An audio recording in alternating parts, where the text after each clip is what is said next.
Welcome back to another video by Millennia Immigration Consultancy, your trusted partner in international visa and immigration guidance. As usual, I'm Wamboy, and in today's video, it's going to be a tutorial, and I'll be walking you step by step how to navigate the Immi account, which is basically the Australian government official online portal specifically for launching visas. So whether you're traveling to Australia on a visit visa or work visa or a spousal visa or a student visa, you use the Immi account. And in today's video, as you can see on my screen, I already have an Immi account that we're going to be logging into and then checking out how it looks like inside. Although for this particular account, it has an application that is already being processed, so I will be hiding some of the personal details of this particular applicant.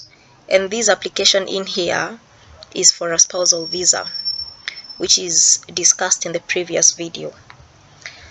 Anyway, if you're applying to join your spouse or de facto partner in Australia, or you want to go to Australia for tourism, to visit friends and family, or a student, or for work, then this video is for you. Now, I'm going to assume you don't have an account.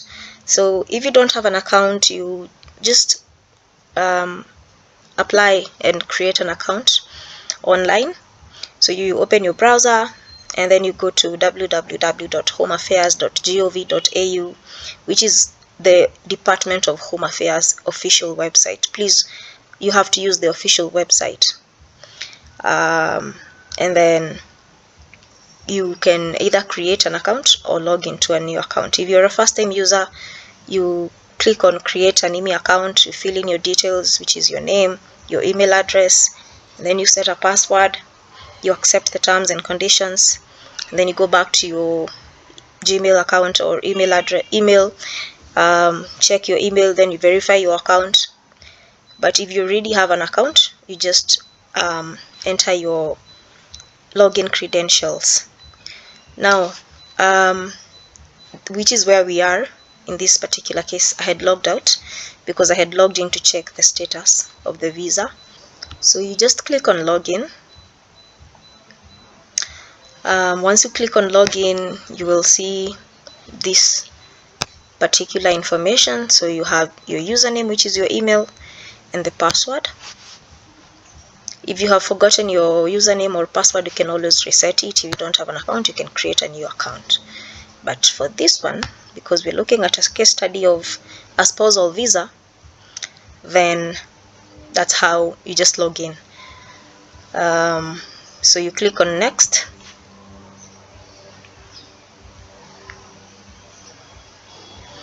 Now, let me hide that name. For this particular account, this is a family visa category, which is a partner visa. And since the applicant of this visa is not in Australia, they are outside Australia, they are actually in Kenya, you are going to choose partner provisional visa subclass 309 and subclass 100. This is for people who are applying outside Australia. I had already explained this in my previous video, that it's a two-in-one kind of visa. You start with the temporary one and then you go to the permanent one. But let me just remind you, if you see subclass 820 and 801, that one is for onshore applicants, those who are already in Australia. So you could travel to Australia and then as a tourist or as a foreigner, and then you meet someone in Australia and you can launch your partner or marriage visa while inside Australia. You'd be applying for 820/801. But if you are outside Australia, you're an offshore applicant, then you choose category 309/100. Well, you're applying from outside Australia. I'm just gonna give you a rundown before I show you some things that I wanted you to see. So once you have chosen the category, then you just click on continue. You begin your application, which is usually, it's 26 pages for this category of visa. For the visit visa is usually 19 pages. So the more long-term a visa is, the more paperwork you fill in. But basically it's very straightforward, and one page will lead you to the other. So you fill in your personal details as they appear on your passport, your date of birth, your name, your surname, and then you fill in things like your relationship history, your family details, your immigration history. Then you fill in the health and character declarations, and then you get to the part where you fill in the sponsorship details from your partner. Remember, I told you that this kind of visa, you have to be sponsored by your partner, who is the Australian citizen or permanent resident. So just take your time and answer truthfully, because if there are inconsistencies in your application, they can cause delays or even refusals. They can cause delays if they need to ask you for more information if it wasn't very clear the first time you made a submission, or sometimes they will just throw out your application, and you don't want that. Now, let's go to the other part before we look at this particular screen, which is the sponsorship application by your partner. So once you submit the part of the application, your partner, who is your sponsor, they receive an invitation to complete a sponsorship form. Okay, so they submit documents providing their identity, their Australian citizenship or permanent residency, and their relationship with you. So now your partner also has to present his part of the application, and then you upload all the supporting documents. For the partner visa, you will need things like passport biodata. This is from the applicant, who is the person getting married to the Australian. The birth certificate, police clearance, relationship timeline statements, evidence of the relationship, photos, joint travel, chats, calls, bills, leases, and then from your sponsor, passport or citizenship certificate, proof of financial support, statutory declarations that you will fill in, and such things. And you just have to make sure that your name, you have to name your files when you are uploading your documents. I'm not able to show you everything because this application has already been filled, but when you're uploading your documents, you see the way you upload a certain document, you have to label it correctly.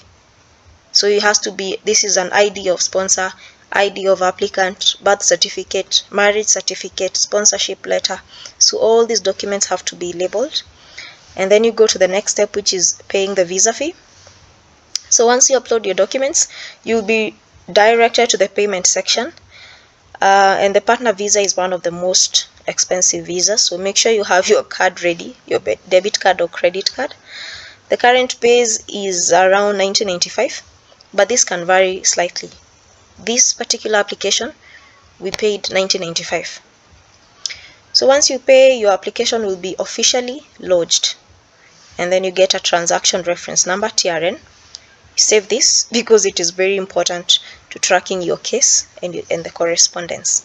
I also forgot to tell you, when we say correspondence, you're going to be asked at the bottom of your application to provide an email through which they will be communicating with you to give you feedback and updates. So you can check the progress of your application at any time by logging into the Immi account. Here you see the status of your visa, whether the documents have been reviewed, and if any additional information is requested. So you have to check every now and then for notifications. So let's now look at this particular application. So this application has already been done. This is at the very top, the right top, is the name of the applicant, starting with the surname and then the other names. This is where I was telling you, you can see the category of the visa is family, which is stage 1, because it is still at the very temporary stage for the temporary visa. Once this visa has been granted and she travels to Australia, it's now going to go to stage 2. So when we submitted this application in February 17th, 2025, the status was initial assessment, but it has since progressed and it is now to further assessment. Now, the last date we updated this application was on 20th March 2025. I think this is the day she went for her biometrics, because she first went for the medical examination. So this is the reference number. Then you can see the type, stage 1, partner or prospective marriage visa, 309, 300 or 39, 100, 820, 801. Don't worry about these terms. You get the hang of it, and you can't get it wrong. So that is how it looks like just by looking at it. If you want to update any details, you can always click to update details to put in your new information if there's anything that you had not written before. But now, if we click on view details, so that we can see, is there any update? Do they require us to do anything? Because remember, I told you that once you submit these applications, you can't just sit and do nothing. You have to keep checking. If they've sent you an email, maybe they need further information. So on this part, there is the menu part, which drops down to application home, messages, or update details. If we click on application home, you basically get the application status, imefika wapi, applications, the name and the date of birth, when was it submitted, then application fee paid. Application submitted on 17th February 2025 and be paid on the same day. So action, you can view your application, and just a moment. So viewing your application is just basically viewing what you filled in. So assuming you're filling this on behalf of someone or behalf of a client, and you want them to see what you actually filled in for the application because you're the one who was doing it, then this is the part that you would be able to print or download it and then share with the applicant. So it's just the entire application, and they usually ask things like, is the applicant outside Australia? The location is Kenya. What is their status in Kenya? They're a citizen. Type of visa, it's a partner provisional visa. Okay, we start with the provisional visa. Provisional, it's temporary, it's for a while, and then it moves on to a partner migrant visa. It's a plus 100. They ask for the family name, the sex, female or male, the date of birth, the passport number, the date of issue of the passport. Do you have an ID card? Where were you born, if you were born in Kenya or outside? What's the relationship status, married? Have you ever been known by other names? Is this applicant a citizen of the selected country? Is this applicant a citizen of any other country? If there's dual citizenship, like in this particular case, then you say yes. Which other country? Then you put in that. Does this person have other passports? Do they have any other identity documents? Yes. Okay, apart from your passport and your national ID, you do have other identity documents. In this case, one of the other identity documents is a birth certificate. That's an identity document, so don't say no if you have one. They also have a driver's license, which is another identity document. They also have a marriage certificate, which is another identity document. And then there's a question about health examination. If you have already undertaken a health examination in the last 12 months, because if you've already done the health examination in the last 12 months, then you don't need to repeat another health examination, especially because of the x-rays. It's not very nice. So if you've already done one, you say yes, and then you give in the details. But in this particular case, she had not done that by the time we were filling in this application. And then you are asked if you've ever traveled to Australia before, or if you've ever applied for a visa before. even if it's just a visit visa, yes or no. So you answer. You asked where do you live in Kenya or whichever country, the address, your phone number. Then they ask you for the contact details for the second stage permanent visa. Because this visa is going to give you access to Australia, they're asking you, when you go to Australia, where will you be living? Where will they be able to contact you if they need to? So it is most usually the address of your sponsor or of your spouse. And then they ask you to give an email address where all correspondence relating to the second stage will be sent to. So you give in your email address if it's for your immigration lawyer or consultant or yourself or whoever else is filling in your application for you. You give out their email. Then they ask you if there's if you have authorized another person to fill in your application. For this particular case, we said yes. And then I, as the immigration consultant, I put in my details there, my office address, my phone number, my names, and all that. And then they ask you if there is any other migrating members of the family included in this application. So if you have maybe children or a parent who's traveling with you, you can say yes. If it's just you traveling to Australia to be with your spouse, you say no. Then they ask you if you have any other members of your family who are not traveling to Australia and who are not Australian residents. So you give in their names. So you can put in the names of your parents or your siblings and all their information. So that is what I was saying. When you're doing these applications, first gather all your all your information, because they're going to ask a lot of information from yourself, your parents, your siblings, and all that, your brothers, your sisters. So it's not the kind of things you can do without telling people, because you have to ask them for their documents. So this is just a part where they ask you a lot of your personal information, if you've ever been married before, if you have children, details for your brothers, your sisters. So you just fill in the details for the siblings of your spouse. You keep filling in all that information. Okay, she has a lot of siblings, so we're just gonna scroll down to now the part where they ask you about your sponsor. Now this is also a very critical part. For your sponsor is your spouse, their names, their date of birth, their citizenship, their passport numbers, if they're married or not, which is obviously yes. What does your spouse do? Where do they live in Australia? If they live in another country, where do they live? What are their phone numbers? And then they ask about the family members of your sponsor, their father, their mother, their siblings.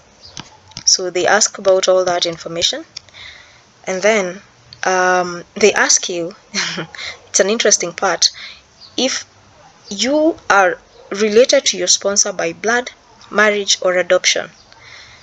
Of course, I think it's illegal to get married to a relative in Australia. So if you say it by blood, then this would be incestuous. So anyway, you say it's by marriage, and then you give details. So in this case, you say, I met my husband so and so in this place through an introduction or something, and then we started off as being friends, and then it moved on to a romantic relationship, and then we decided to get married.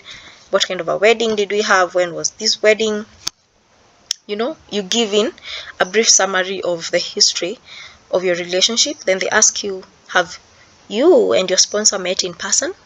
You say yes or no. You have to be truthful. They ask you, have you and the sponsor met since you both turned 18? Because of course you're not expected to be under 18, and you're not expected to, you met when you were children, so you have to have met as adults. When was the first time you and your sponsor met, or you and your spouse met? So you give the date and where. Then they ask you, is your relationship and your sponsor genuine and continuing. This is the part I was telling you guys, if the relationship breaks down, then you have to tell them. So you give all those answers, and then they also ask you if you and your spouse have lived separately and apart from the sponsor for any periods of time since you started living together, and then you have to say yes or no. So if you have lived apart with your spouse for whatever reason, maybe they traveled outside or they were working in a different city, you have to explain. And then, they just ask you things like, is he the sole provider? Where do you get your money from? Is it from work, from your income, from your savings, from investments? Or do you have a joint account? In which bank? How much approximately is in there? You have to give all that information. You have to be very forthcoming. Then they ask you to give details of the nature of the household. So they are asking you, what kind of living situation are you guys in? Are you in a rented place? Have you bought your own home? Do you live with other family members? So you have to say, oh, we live in a rented apartment in this place. We signed the lease agreement on this date. We share household responsibilities. We do house chores together. We cook together. Cleaning, laundry. Who does it mostly? Who does these other kind of house chores? What do you have a mother-in-law who pops in and helps with something? It's just nature of your household. Who else comes to your home? Do you have a help at home? Who else do you live with? And then they ask you to also give a summary of the social aspects of the relationship. Social aspects is, besides you and your partner, who else is in your lives? This could be friends, this could be family, this could be colleagues. So you have to give all this kind of information, including the kind of wedding that you had, if it was a civil wedding, if it was a traditional wedding, if it was a cultural wedding, if it was a, what kind of, who was in your wedding, your friends, your family. So in this case, you have to say, oh, you get married on this date at this church or the temple or the mosque, or it was a traditional wedding. How many people were in attendance? In this case, they said 21 people were in attendance. It was mainly close friends and family. We have attended this and this and these functions and events together as a couple.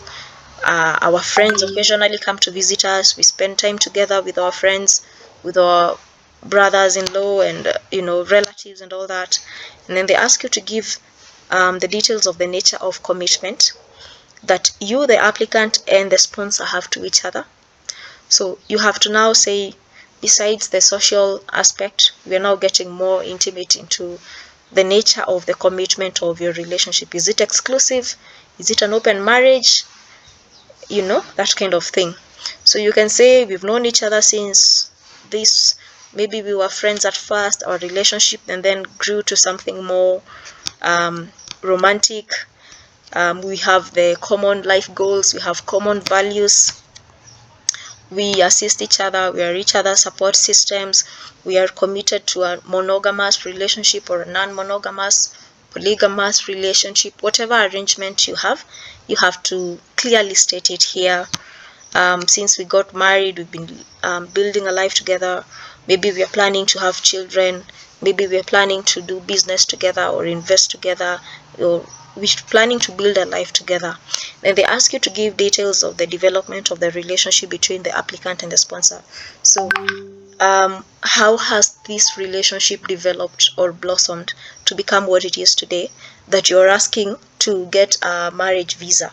So you can say things like, your relationship has developed naturally, meaningfully over time through shared experiences. Maybe you've gone through something together that you had to be each other's support system, and that kind of intimate story that makes it look like you two have shared experiences together, for better, for worse. So maybe you've gone through something that was quite traumatic and you were there for each other, or you've gone through something that was quite exciting and you are happy together. That's what you're being asked to say. Now, apart from that, because this is a marriage visa, there has to be also other supporting witnesses. So besides you and your spouse, who else can vouch for you and vouch for your relationship. So you give 2 supporting witnesses. So these supporting witnesses could be a friend or could be family. In this case, it was a brother-in-law, and you give their details, you give their names, their relationship, their occupation, how many years have they known you, and then what are their email addresses, what are their contact details, and then you give another supporting witness. You can put in your friend, what do they do, how long has this friend known you. So they ask you if you've been any other previous relationship with other people. So if you've been married before or engaged before or in any other de facto partner, then you say yes and you give the details. You're asked if you've ever been married before, all that kind of personal information they want to know. Then they ask you if you need an interpreter, if you're contacted by the department. So if English is not your if you can't speak English, then you will definitely need an interpreter. Then you can say yes. If you can speak and understand English, then you don't need an interpreter. And then they ask you if you've your travel history, basically.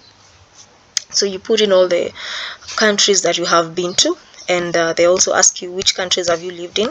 So if you've gone to another country previously in the past to work, then or to just live there, then you give that kind of information. So you say which country have you visited, this country, and then they now do, which is almost the very final part, character declarations. So they ask you things like, have you ever been charged at the court of law? Are you having a court case going on? Have you ever been convicted? Have you ever been a subject of things like domestic violence? Have you ever been arrested? Has any warrant ever been put out for your arrest? Have you ever been found guilty of things like sexual trafficking, child trafficking?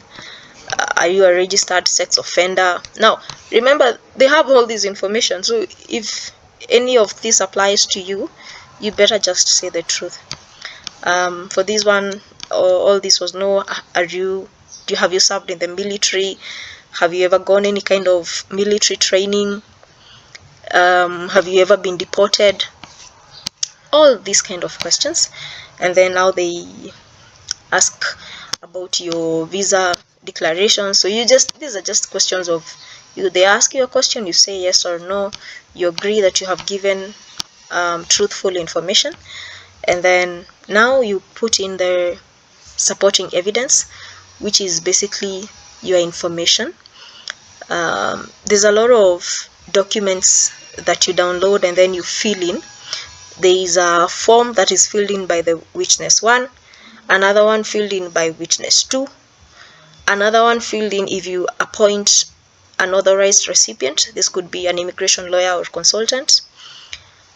Another one, and then now you fill in things like your birth certificate, your ID, your driver's license, your marriage certificate, details of all your family members, all your passports information, and that of your sponsor, the pay slips that you have, what you do for a living, how many photographs. Now you can put in as many photographs as possible, wedding photos, vacation photos. In this case, I think we put in a lot of photos. I think we put in almost 100 photos of different timelines, joint friends. So this is the application. Now let's go back to the Immi account. This is evidence of the application fee that has been paid, where you can always click on viewing the receipt. So good. In this particular case, you get to see that you got the invoice and you paid the amount of money that you were asked to pay.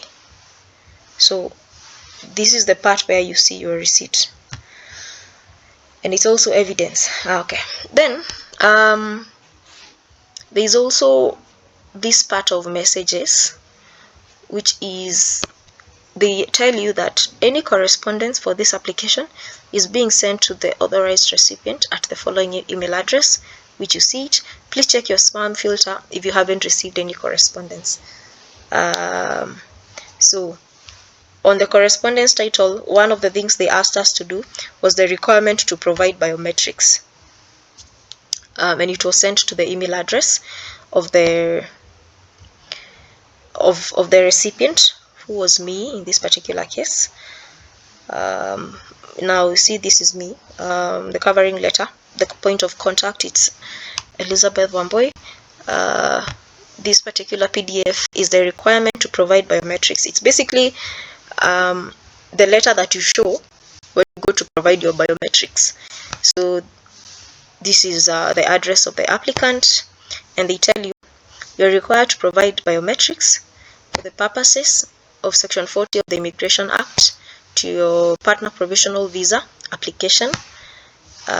Then you have the visa and lodgement number. Visa lodgement number is very important, so always save it somewhere. Your file number, your transaction reference number. So this is what, then they tell you what to carry when you're going to the Australian Biometrics Collection Center. So it's this letter, so you have to print it, and obviously your passport, original passport. That's all you need to carry. You don't need to carry anything else, because for the passport photo, they'll take it when you get there. So this is what you print so that you can show it or present it. Okay, and then there's also another attachment, which is a point of contact. So if you have nominated someone to do this application on your behalf, this is also, you also fill in this form. So this is the dear, now this is my name, I'm the immigration agent. You have been authorized to receive correspondence on behalf of this applicant, this lady. You are sincerely, the Department of Home Affairs. So this one is for myself. Okay, so that part is done. Then there's also update details. So you can provide updated information. So you can change your address, because obviously your address can always change. You're not a permanent person. You can change your email address. You can change immigration agent or the legal practitioner or authorized recipient. So just because you started working with a particular person doesn't mean you cannot transfer that work to another person. In the case of Kenya, you can have an immigration agent, you can have a legal practitioner, or an authorized recipient. The difference between all this is basically what they do. If there's a law, if it's a legal practitioner, they've probably practiced law, they're probably a lawyer. An authorized recipient can be anybody, can be a friend, can be anyone who is knowledgeable in matters of immigration, but they don't have to be a lawyer. An immigration agent is an agent who is practicing as an immigration agent, or that is what they have done professionally. You can change passport details, you can notification of changes in circumstances. This is the part I was saying, that if the circumstances change, like if the relationship breaks down, then you have to notify the department that there are changes in circumstances. So you just add that information so that they can know. All right, and then oops, just a moment. So basically that is what you have to do. You have to keep notifying them. Then actions here is attaching the documents. So far, out of 100, maximum of 100 documents, we attached 56 of them. Birth and all these other information that we attached. So we attached 56 out of 100. Biometrics collection, they tell you no further action is required because this applicant has already gone for biometrics. But before she had gone for biometrics, then they were telling us that we need to go and book biometrics. Same as the health assessment. You have to notice that once you go do your health assessment, it has to update in the system that you've done that. And for now, health clearance provided, no action required. So, and then these are all her other family members, and those ones are not required to provide biometrics. It's only the applicant who was required to provide biometrics. So basically, this is how the Immi account looks like. It's a very straightforward portal, and you can always see each and every step. If there is any information that they need from you, they will put it in the Immi account. They might even send you an email, so you can never get it very wrong. But it's always good to keep logging in and logging out so that you can see the status of your application. So that's it. I don't think there's any other part that I haven't covered. This is a complete walkthrough of how to navigate the Immi account for your spouse and partner visa to Australia. We know how important this journey is for couples, and at Millennia Immigration Consultancy, we're here to help you in every step of the way. So if you'd like more personalized guidance with your partner visa or any other kind of visa, Australia is my specialty, mainly because when I started doing immigration work, particularly visas going outside the country, Australia was my first country. So this is what I am most specialized in. I think I know the Immi account like the back of my hand, regardless of the category of visa, because it's what I started with. It's what I got my first experience with. Of course, I also do other visas that are some of my favorites. I like France. France visa application is quite friendly. I love Switzerland visa application. It's quite friendly. I love the American visa application because it's very straightforward. I love the German. Basically, Schengen countries are very straightforward visas to work with. So those are some of my favorites. And things like Dubai, Qatar, Australia is also at the very top of my list.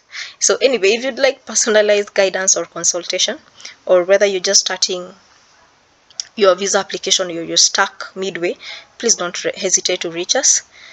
And that's it for today. Make sure to like and subscribe, and thank you for watching, and thank you for your time. Bye.